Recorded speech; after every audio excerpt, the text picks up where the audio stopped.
Hi, I'm Doyle Bishop with Tulsa Heaters Midstream. On this channel, you can expect to hear about all things related to process heating, but sometimes the topics aren't technical, but most of the time they are, so thanks for joining.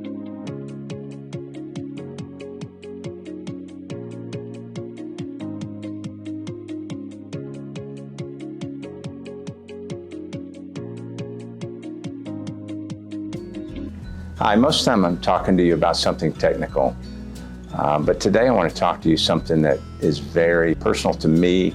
Maybe it can help you. A number of years ago, my wife and I adopted a son, in fact, 33 years ago to be exact. And we didn't know much about him when we got him. He was 4 months old.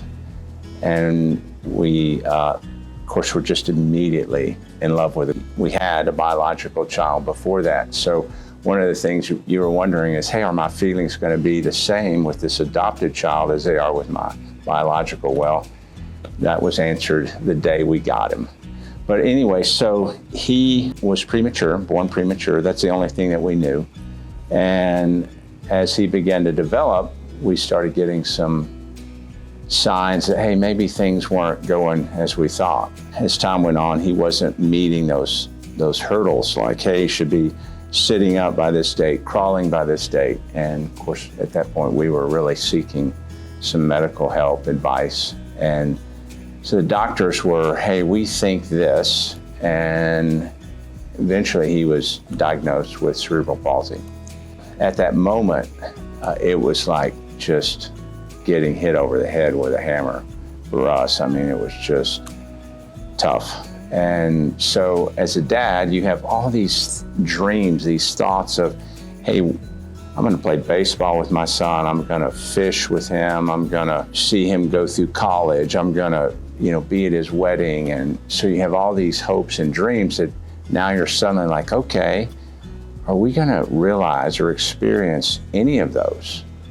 Which ones are we going to experience? So it was really tough. And so it was something that never left your thoughts. Every day would think about that. And you would think about things like, hey, is he going to grow up and get a job? Is he going to grow up and go to college? Is he going to go get married? Is he going to have kids? And all the while, he's like 3 years old at this time. And so it was very distressing for me and for my wife, Lucy, and so a lot of time involved there. And I'm a person of faith, so there was a lot of time with me talking to God. To be honest, there was a lot of time of mourning and really wishing that I had this normal child. So had two kind of revelations in that process.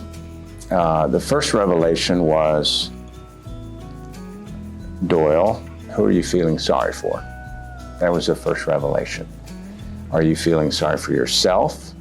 Are you feeling sorry for your son? Because my son at the time of this revelation was 4 years old, and I'm quite sure there was not a 4-year-old that was more happier than my son that I knew.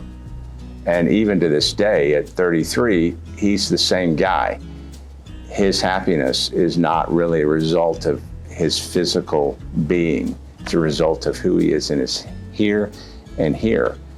And so I got that revelation, who are you feeling sorry for? And from that moment on, I was like, okay, you're right. I'm really feeling sorry for myself because my son is not feeling sorry for himself. The second revelation that I got, which I think is applicable to anybody in a crisis like this, where you're wondering, okay, what is the future going to be? I'm in the midst of this battle right now. Am I going to get out of it? That second revelation, which a lot of people have had before, is, hey, I'm going to take this one day. I'm going to get through this one day. I've got enough faith, enough patience, enough grace to get through this one day, and then I'll take on the next. And so you just get through that. And I think that lesson for me has carried me through a lot of challenges beyond this. None as great as that, but a lot of challenges where I said, okay, hey, the circumstances right now are not going to be the circumstances 2 weeks from now, 5 years from now, or 10 years from now. Even though they are weighing in so heavily on me right now, there will be a better day in the future. Hey, thanks for joining. If you enjoyed this episode, hit like or subscribe to get more information about process heating and Tulsa Heaters Midstream.